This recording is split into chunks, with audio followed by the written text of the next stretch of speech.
Welcome to Navigate Now, the podcast where we discuss everything around people and places.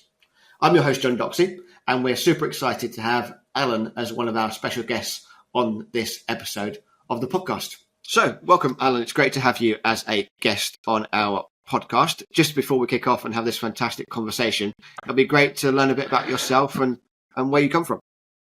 Yeah, thanks very much, Jonathan. So, Alan Hendry, I currently lead on sustainability for Mott McDonald in Scotland, Ireland, Northern Ireland, north of England.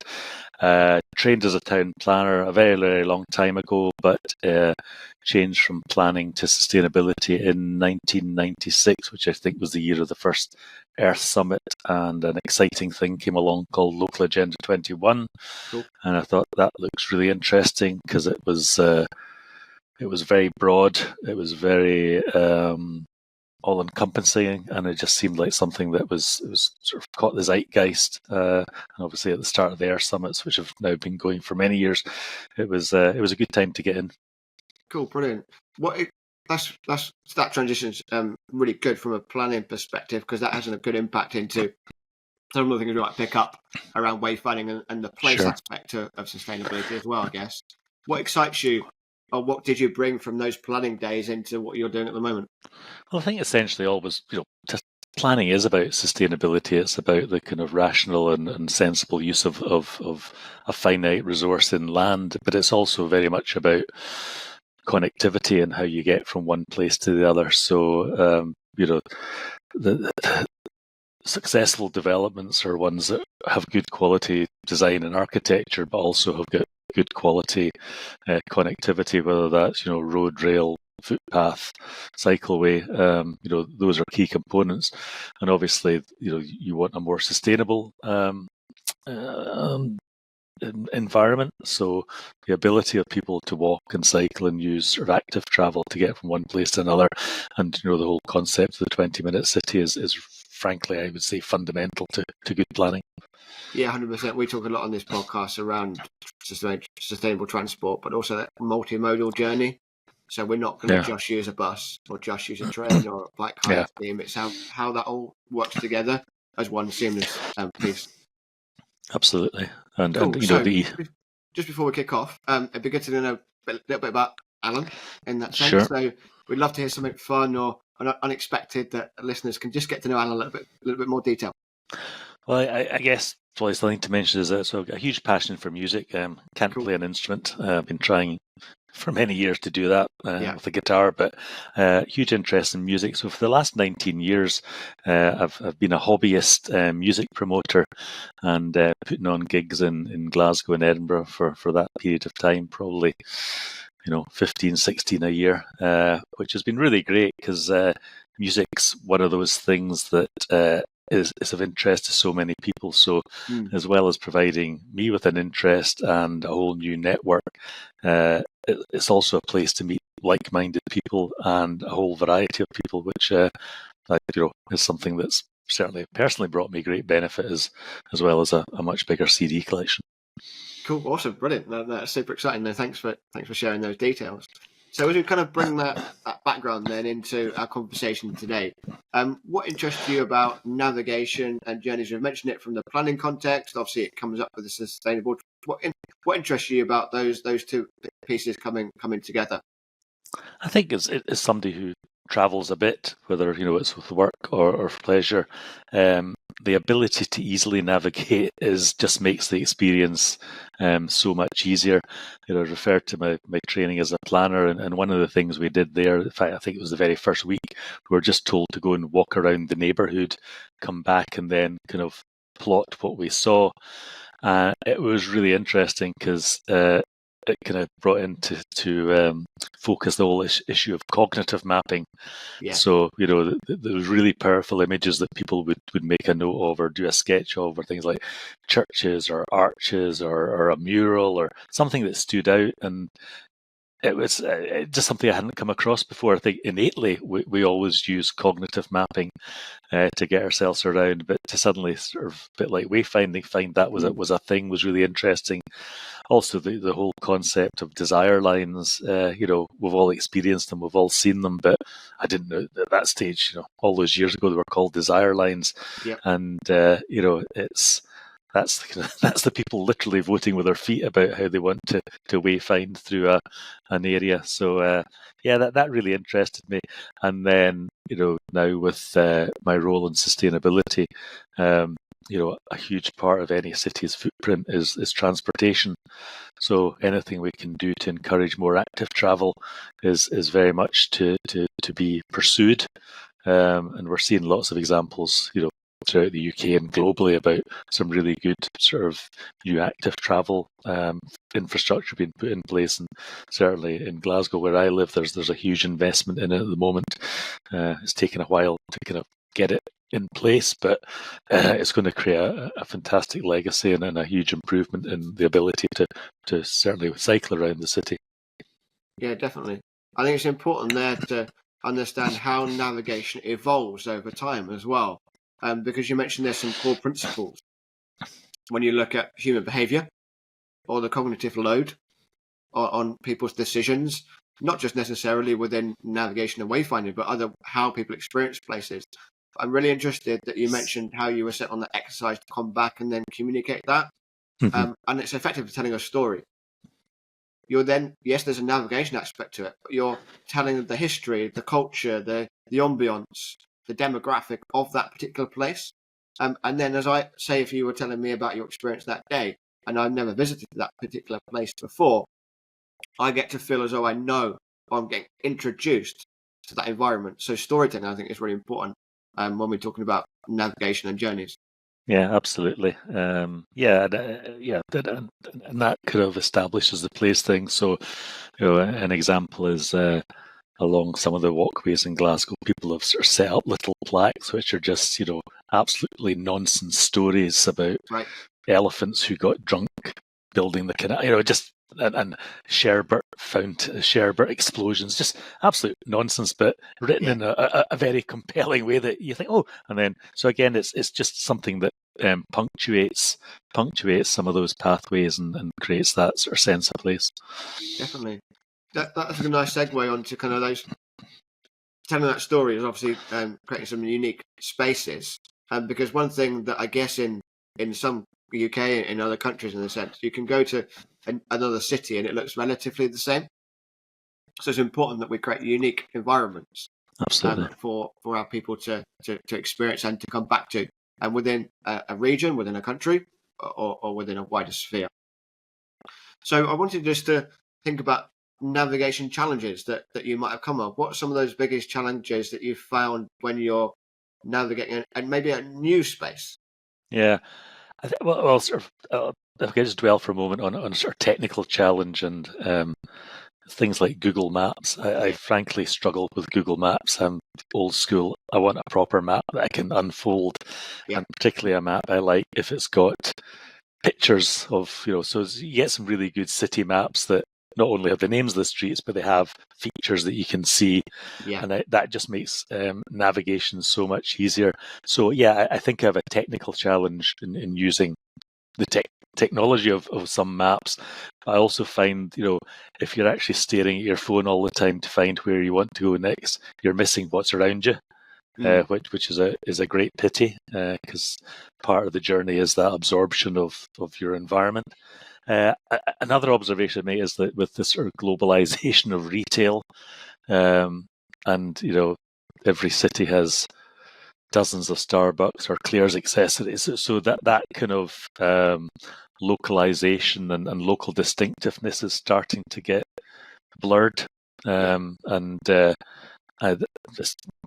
it's the reality of retailing and the service industry these days, but to my mind it's been detrimental in terms of the distinctiveness of place. Definitely, and I wanted to like the observation there around kind of the digital using Google Maps, etc. And that we often talk with clients and have conversations about that interplay between digital and the physical. And people say, well, we don't need any wayfinding, any signs anymore because everyone's got Google Maps. That's one extreme. Yeah. The other extreme is no one uses Google Maps, which obviously is not right. Yeah. and is not realistic in that sense. Where do you see? Have you come across projects or your experience around kind of your work where that interplay works quite well? Yeah, well, I think. Oh goodness, that's quite. I'll need to think about that one. But yeah, I think both had their place. So I think sometimes with the Google Maps, so for instance, I'm for various reasons I have to drive to London on Friday, and so it's actually very useful to put in the map. Here I am. Here's where I want to be, and it'll tell you the amount of time and the best route. That is very useful. And then I will have my map, my AA or whatever RAC road map. But not that you really need that these days. So I think the use of both can be helpful in terms of looking at the big picture, but then in terms of the detail, I would rather have either reading the signage along the road or that sort of paper map. So I think there is a place where both can work effectively. But when it gets down to that level of detail, if you're in a kind of confined or small space, I don't find the kind of Google map as useful as it could be. Yeah, I definitely think if we understand that the physical environment needs a physical solution, whether that be a printed map, whether it be a map on the street, whether it be finger posts, that information within the environment provides me that static constant reassurance reminder.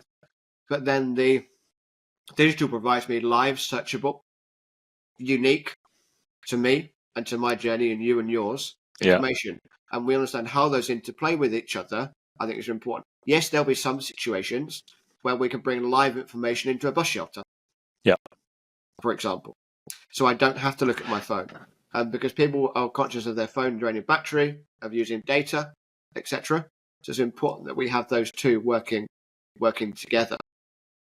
No, thanks for that. That's really insightful. I would also say that once you are in a location, one of the benefits as well, I want a restaurant or I want a bar, and I'll give you the name, and then you can find out a lot of information you wouldn't get from a map, just in terms of that richness of data. It's a good place, it's a bad place. What the reviews say. So there's that benefit as well. I also think increasingly, if you're taking a systems approach to planning and sustainability and the interplay between, say, various energy systems or transport, then that ability to see them in a map and see the relative location of one to another is really important, because I think that then very quickly visually shows you where opportunity lies in terms of the coalescence of various services. Definitely, because you might find that little shortcut or that little route through, or I can walk that journey rather than changing onto an underground system, etc., etc. Yeah. And that's a nice segue then into my next thing I wanted to consider was anything that comes across as a surprise or discoveries that we make when we're navigating. I often say that wayfinding is about 2 Ds. It's about destination. It's about getting me to where I want to go to, but it's around discovery. And European cities or historic cities around the world are great for that, because there's that little lane, that little alleyway, that little cut through, that little square that just opens up, and you've got a buzz of cafes or music, coming back to your kind of experience there as well. And that allows us just to have a richer experience of that place.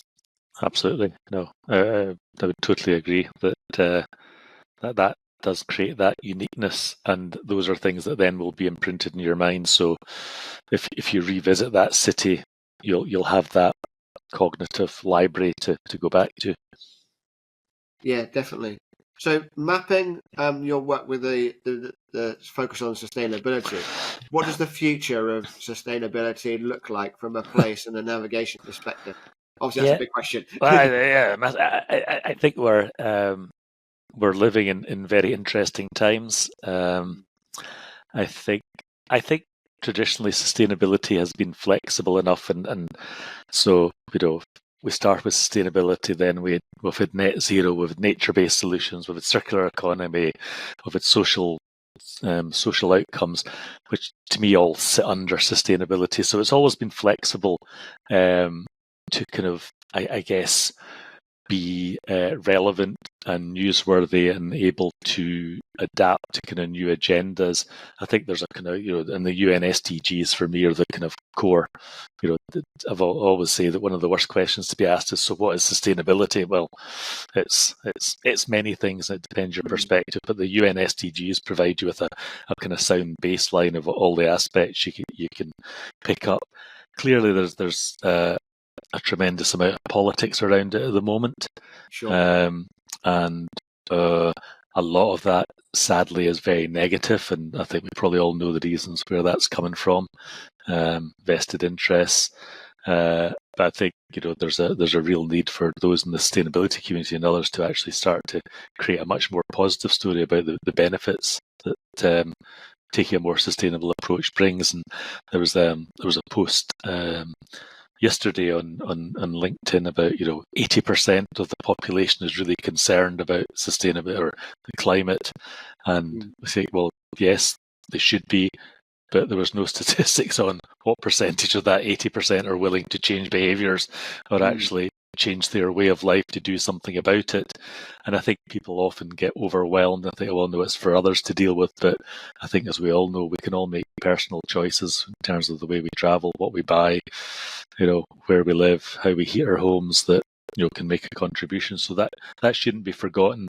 And that whole the whole importance of good behaviours, I think, is an area that probably needs a bit of further work, a bit of support. Yeah, the behavioural change is often something that we can come into a picture with as professionals or those with experience in a particular area, can't we? And then have the greatest plan to be able to achieve the result that will be beneficial to everybody in that sense. Yeah. But it's about bringing everyone on board, isn't it? Have you seen an experience or any case studies where that what has initiated that behavioural change to incentivise folks to make a difference in their own personal decision base? I think providing people with clear evidence of a changing behaviour resulting in a positive outcome. So I used to work for the EnviroWise program, which was a resource efficiency program for business, and they had lots of tools and videos and lots of really good information that actually evidenced that if you do this, it means this. And it started to show people, the difference they could make. I think also, there's going back to the kind of issue around travel, the health benefits of having a more active travel approach to life are well known. And so I think understanding the co-benefits are also important, and it's something I'm very keen in terms of the work I do, is that, we might build a new bridge, but okay, you can design it in a low carbon way, but what does that actually mean? It's connecting communities, and we've seen a great example in Glasgow recently with the new bridge that connects Govan and Partick, which, hugely used. On the south side in Govan, there's a museum, and its patronage has gone up about 600% because of easy accessibility. So, okay, it was just a bridge, but look what that bridge has done. It's brought economic opportunities, brought social opportunities, and I think we're very good in our own silos about being quite specific about what we've done. But I think a real challenge for us all is to say, in doing that, what else have I done? What has that allowed to happen? And those are the kind of bigger sustainability pictures we need to capture in a more coherent and regular way, I'd say. So one thing that I'm interested in every episode that we have is to have a couple of key takeaways that what I would term as those that are custodians of places, so town centre managers, regeneration managers, district managers, etc. Those kind of professionals that would let the listeners to this podcast, in part, can take away. So what kind of one thing, if you could change one thing, would you allow or would you advise people to do when they're looking at the future of sustainability and that more inside that bracket of behavioural change? Yeah, I would say probably going back to UN SDGs, if you're doing an initiative, think about the number of UN SDGs you might impact in doing that, whether it's better environment, supporting nature, reducing carbon. There's a whole what is there, 17 of them. You obviously probably wouldn't hit all 17, but you will start to use that as a sense check that actually, I've done a lot more here. I've created opportunity that I didn't necessarily think about. And I think for us all to be better at collaborating is really important. We do all largely work in silos, but some of the challenges we need to deal with need a number of those silos working in parallel or working collaboratively. So that whole idea of systems thinking is one that I think that we need to probably be better at. Cool. And just as for someone that's maybe starting their career in or their experience in the placemaking world, let's just unpick what those UN SDGs are and what the purpose of that is. Essentially, I can't remember when they first came to prominence, but there's 17 goals that come from the UN. It's about better environmental quality. It's about better cities. It's about life underwater. It's about education. It's about equality. And apologies, I can't rhyme off the whole 17. No, but they provide a really good bedrock of things that would be good to achieve. So as I say, in terms of sense checking what you're doing against that range, it provides you with, I guess, comfort, but also you think if it does that as well, then there's probably another network I need to speak to. There's probably another bit of the council or bit of the private sector. There's probably other people I need to engage in this. And cities are enormously complex. We've just completed the net zero route map for Glasgow, and clearly the city council, pardon me, has a fair bit of control in terms of policy and spending, but some of the big decisions around grid sit with Scottish Power or transport sit with Transport Scotland. So the work we did with a Swedish company, Climate View, very quickly shows you that everyone has a role to play. Yeah. And that role will be much more effective and will deliver more if you do it as part of a collaboration rather 100%. Than just waiting for one bit to happen then another bit to happen, because a lot of these things impact on each other. And as I mentioned, if we do get people more actively travelling, then it reduces pressure on the health service, which allows them funds to spend elsewhere. So there's a huge interconnectivity around good planning and good sustainability that yields so many positive outcomes. And that's good to get that umbrella perspective on, obviously, sustainability is a wide topic, but also a topic that needs lots of interaction and collaboration, as you mentioned. Absolutely. But bringing that into kind of the area of navigation within a place, what role do you think navigation tools and platforms can play to encourage those more sustainable behaviours? We talked about behavioural change already, haven't we? Yeah, well, and I haven't used it, but I understand now Google Maps can offer you a lower carbon route, so from A to B, here's your options. And I know there's always cars walking, but I think they also now can suggest routes that will minimize your footprint. So things like that are really useful. That goes back, doesn't it, to where we're talking about providing data, providing information to folks. Yeah. And then they will see, it's not just another icon on the mapping system. It's actually got a key benefit. Yeah, and I think wayfinding around a city centre, city centres are the heart in terms of the economic experience of a city, whether that's attracting visitors or just getting people in shops. I mean, they employ lots of people. It's important that these places thrive and offer a kind of unique experience. So the ability to wayfind your way around a city centre, to my mind, supports that regeneration. We're seeing that post-COVID with so many city centres, they're struggling. There's been a significant change in retail. So how do they reinvent themselves? And what are the hooks within a city centre that are going to attract you there? Because that's where all the that's where it's easy to get to in terms of a transportation network. That's where the buses and all the trains go. So once you're there, how does that wayfinding around the city centre support the regeneration and supporting those functions that operate in there? Do you see a difference in the types of modes? Obviously, we've got the walking. Yeah, that would improve. And as you mentioned, kind of as you're walking through a place, you then see the architecture, you look up. if you're not on your phone, hopefully. Yeah, You can indeed. see the environment that you're in. But then I guess we've got the category of like your scooters and your cycles. Yeah.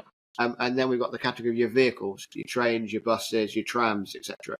Do you see an interplay of where you would prefer some of those modes rather than others in your work?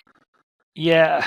Well, I not in Glasgow, but I've seen in a number of UK cities where the mobility, not the mobilities, the electric scooters are just strewn all right. It looks awful. It's not particularly safe. They create tripping hazards. I think that it's transportation nodes where you can pick up a city bike or get a bus or an underground or a train. There are a number of them around many cities, and I think in terms of developing new transport, in Glasgow we're going to have the Clyde Metro being developed, and that's all about where do those various transport systems interconnect. Pardon me. And then what options do you have for that modal shift? I mean, I think it's on record that people don't like to shift. Is it more than three times? It's starting to push it. People like seamless journeys as much as possible, and I think aiding that then is better ticketing. And again, we're seeing improvements there all the time. Some cities are ahead of others.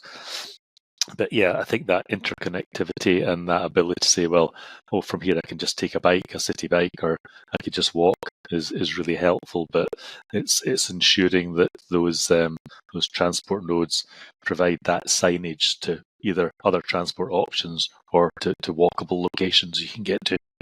But you mentioned there a key thing around ticketing and allowing that seamless journey. I think that's really important, because you can take a city like London where you've got a transport authority, in that sense, Transport for London, who effectively manage a majority, 99% of all options available to us. I say 99% because obviously, as you mentioned, the bike hire schemes are other providers as well as Transport for London have their own scheme within their auspices. But having that ease of journey, and I guess TfL in London have taken away the need for a physical ticket with a contactless payment. Do you see other cities along that lines and seeing the benefit from a sustainable and me using those multimodal modes of having or taking out or making as seamless as possible ticketing? Yeah, to be fair, I think I've probably seen it more in Europe than London's a great example, but London's quite unique. It's a world city. There's not many cities on the scale of London, and the transport system, in terms of my experience, is excellent. Pardon me. In other UK cities, Manchester's doing some great stuff with the B network. I'd certainly recommend that as a good example.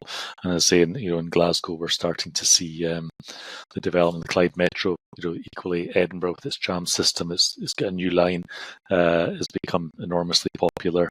And in Newcastle, they've had the Tyne and Wear Metro for a long time now. It's well established and is continually further developing. So yes, there are examples, and I guess also Birmingham too. Yeah, perfect. So we mentioned a couple of cities around the UK and noted elements around Europe as well. What would be some great or success stories that you've come across Scotland, obviously within your work in Glasgow as well? A little sub elements of what you're working on or what you've seen? Any initiatives that have a combined navigation and sustainability and are successful, or maybe just a low impact, a low cost, but actually a high impact result in that sense? Because I guess one thing that we look at in projects is not necessarily about spending millions of pounds. It's about providing or just allowing and enabling that next innovation or that next behaviour change to happen. Yeah.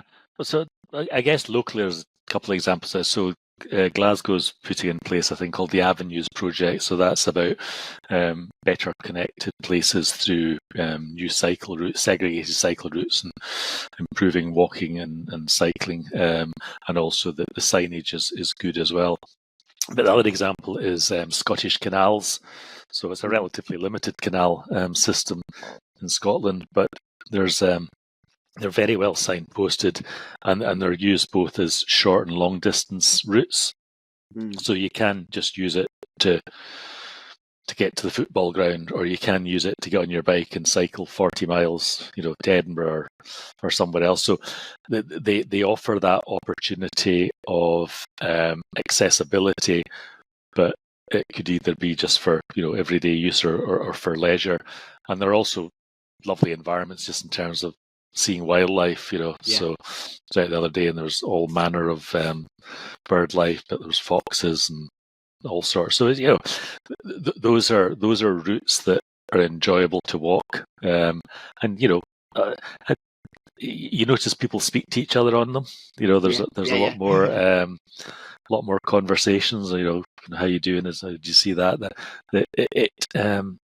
It encourages interaction, and also there's lots of dog walkers, and there's that strange thing. If you've got a dog, you'll talk to it. There's a strange phenomenon about having a dog and conversations that you wouldn't get if you don't have a dog, which in certain environments you behave differently, don't you? Yeah. So those are two examples, and I think just also in terms of both of them, the bridge I mentioned earlier, linking Partick and Govan, has been a massive success.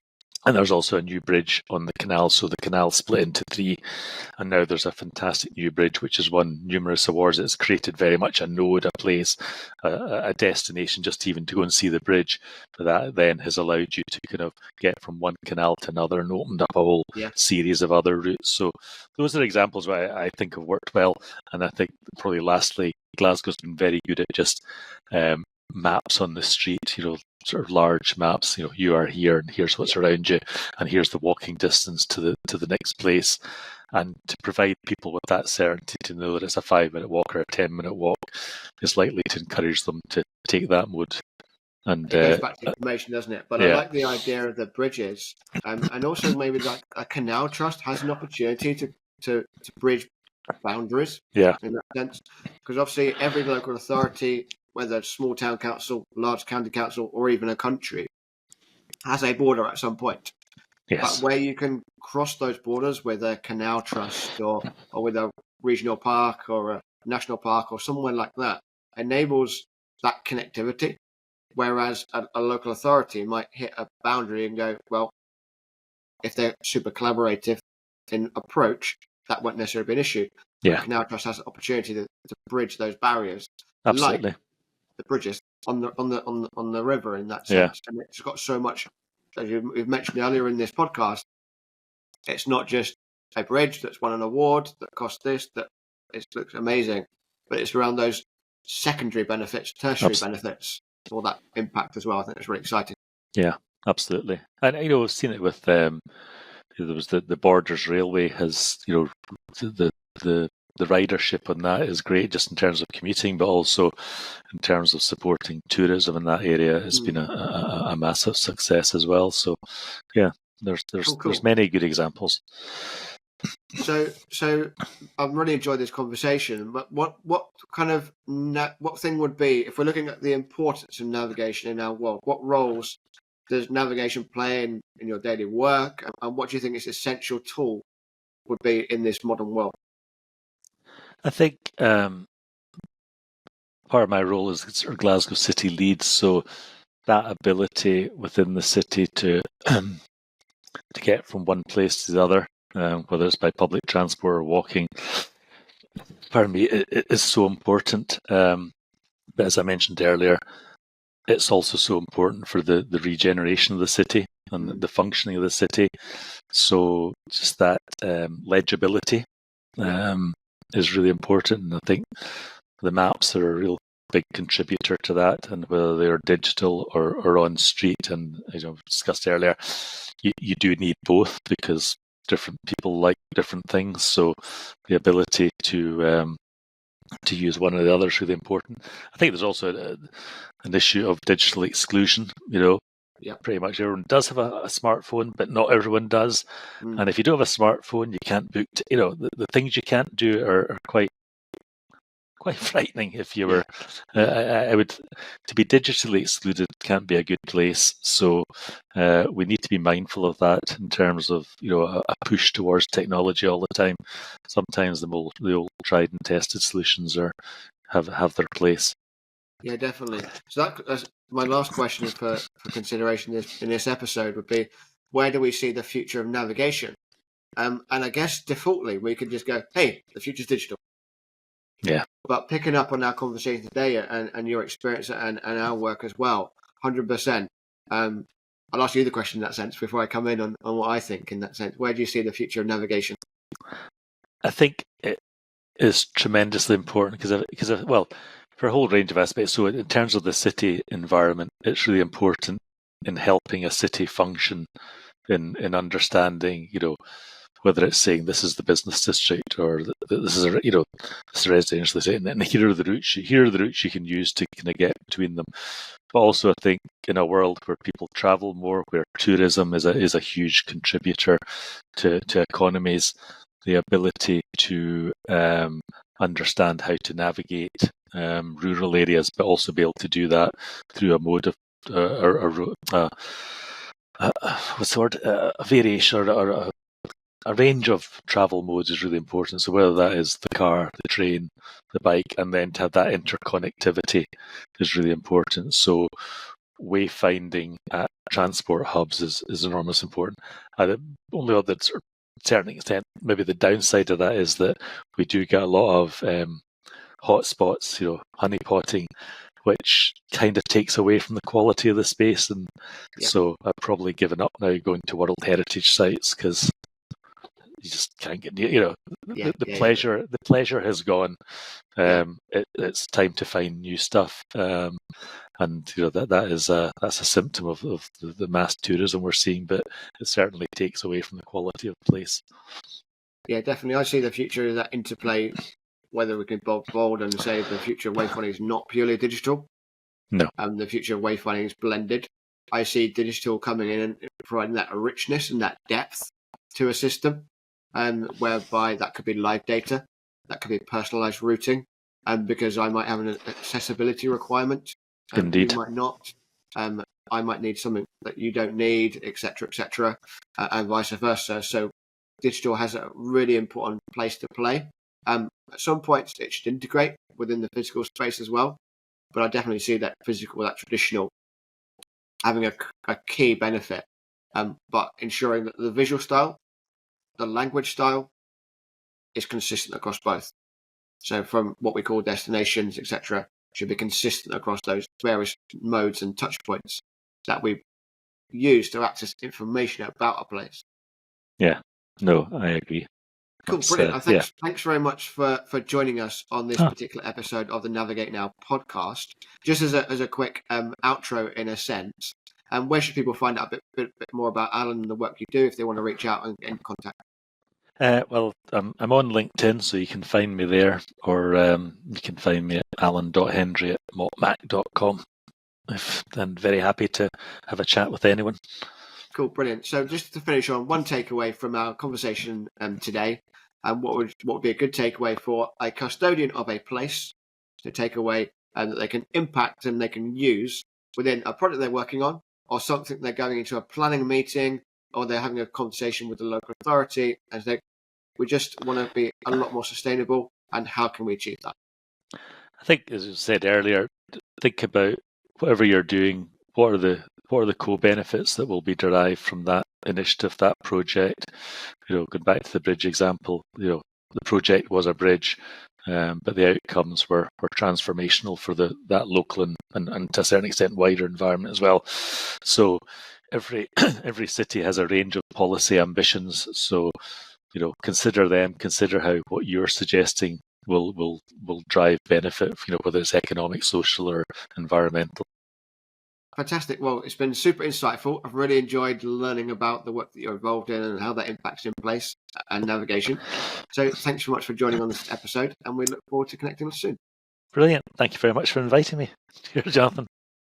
So thanks for joining us on this episode of Navigate Now. Thanks, Alan, for joining us on this particular session. It's been great, fantastic to continue that conversation around people and places. If you found this episode interesting, feel free to like and subscribe to us on YouTube and Spotify, so we can continue that conversation around navigation and creating great experiences for everybody.